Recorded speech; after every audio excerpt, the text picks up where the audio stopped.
उनकी elastic modulus कितना recommended है, उसकी फ्लेक्सरल स्ट्रेंथ कितनी अलाउड है, और बाकी की चीज़ें कंक्रीट के बारे में क्या क्या है।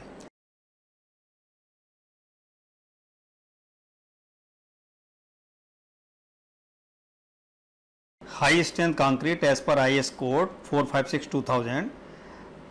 Actually every civil engineer should know कि कितने तरह के कंक्रीट हैं जो IS 456/2000 में रिकमेंड किए गए हैं। देखिए, जो कंक्रीट की कैटेगरीज हैं एज पर IS 456/2000 में, इसने 3 कैटेगरी में बेसिकली कंक्रीट को डिवाइड किया है। सबसे पहले है ऑर्डिनरी कंक्रीट, दूसरा है आपका स्टैंडर्ड कंक्रीट, और तीसरा है high strength concrete. Ordinary, standard और हाई स्ट्रेंथ कंक्रीट।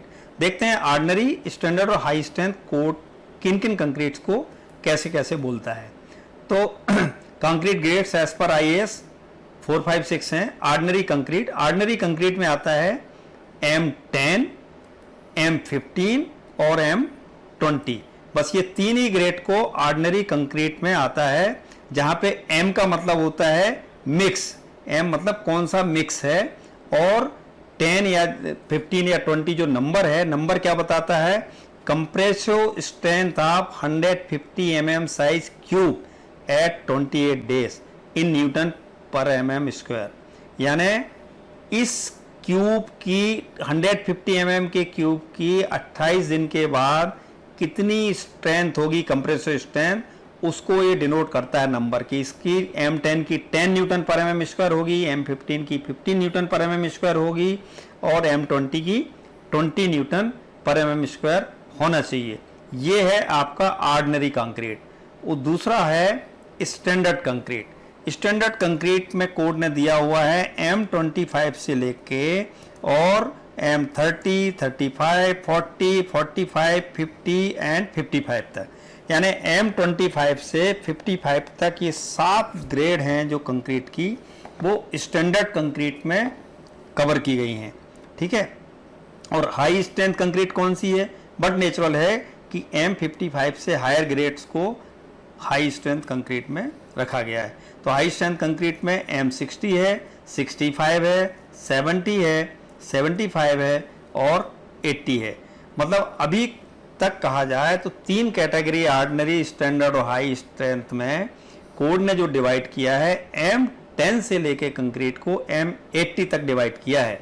M80 से हायर ग्रेड ऑफ कंक्रीट भी बन सकती है और बनती है, लेकिन उसके लिए कोड ने अभी कुछ भी स्पेसिफाई नहीं किया है। उसके लिए फिर स्पेशल लिटरेचर होता है।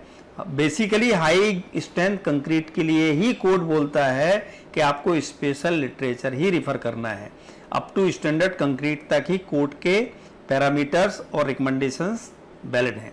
तो parameters given in the standard में not be applicable here. Code clear cut बोलता है कि जो कोड के पैरामीटर्स हैं स्टैंडर्ड में दे रखे हैं वो यहाँ पे एप्लीकेबल नहीं होंगे हाई स्ट्रेंथ कंक्रीट में।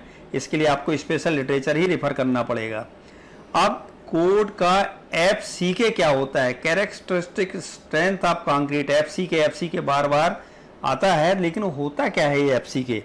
FCK होता है कि the characteristic strength is defined as the strength of material below which not more than 5% of the test results are expected to fall।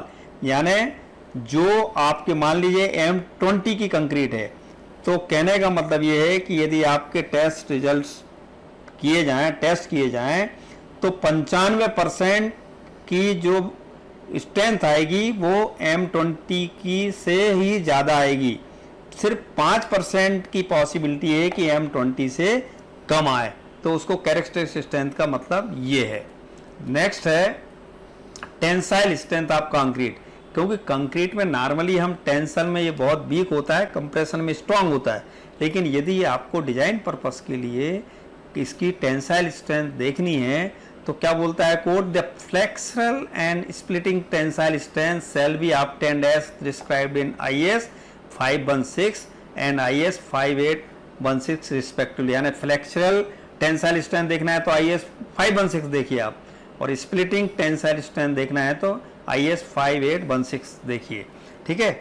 लेकिन यदि डिजाइन पर्पस के लिए आपको tensile strength from the compressor strength यदि आपको correlate करना है तो FCR इसको हम डिनोट कर सकते हैं कि flexural strength FCR is equal to 0.7 under root of FCK in newton per mm square, यानी FCK आपका जो कैरेक्टरिस्टिक कंप्रेसर स्ट्रेंथ है उसका अंडर रूट ले लीजिए और उसको 0.7 से मल्टीप्लाई कर दीजिए, then you will get flexural strength FCR। तो जैसे मान लीजिए कि आपका M20 कंक्रीट है तो M20 की FCK हो गई 20 का अंडर रूट हो जाएगा 4 पॉइंट समथिंग मल्टीप्लाइड बाई 0.7, यानी ये 2.8 2.9 के आसपास ये वैल्यू आपकी फ्लेक्सरल स्ट्रेंथ, यानी यदि M20 ग्रेड की कंक्रीट है तो उसकी फ्लेक्सरल स्ट्रेंथ मात्र होगी 2.89 के आसपास ही, ठीक है।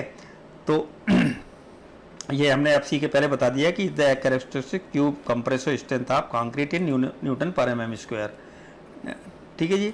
इसके अलावा इलास्टिक डिफॉर्मेशन या ईसी, जिसको मॉडुलस ऑफ इलास्टिसिटी भी बोलते हैं, कि the modulus of elasticity is primarily influenced by the elastic properties of the aggregate. ये याद रखिएगा आप, इलास्टिक प्रॉपर्टीज ऑफ एग्रीगेट के ऊपर ही डिपेंड करता है इसका मॉडुलस ऑफ इलास्टिसिटी, उसके सीमेंट या उसके ऊपर डिपेंड नहीं करता है। Elastic the modulus of elasticity normally related to the compressor strength of concrete, और कंप्रेसर स्ट्रेंथ से ही इसको कोरिलेट किया है कोड ने।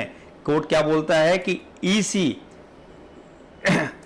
ईसी की वैल्यू है, E C is equal to 5000 multiply by under root FCK, यानी जो कैरेक्टरिस्टिक स्ट्रेंथ है उसका आप अंडर रूट ले लीजिए, उसको 5000 से मल्टीप्लाई कर दीजिए, तो ये आपको कंक्रीट की आपको इलास्टिक डिफॉर्मेशन या मॉडुलस ऑफ इलास्टिसिटी मिल जाएगी।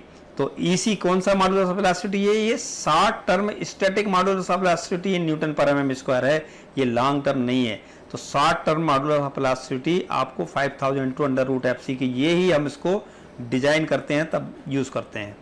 और एक्चुअल मेजर्ड वैल्यूज में differ by ±20% from the values obtained from the above expression, यानी इससे आपने निकाली और एक्चुअली मेजर किया तो ईसी की वैल्यू 20% कम या 20% ज़्यादा से इसका डिफरेंस नहीं आना चाहिए।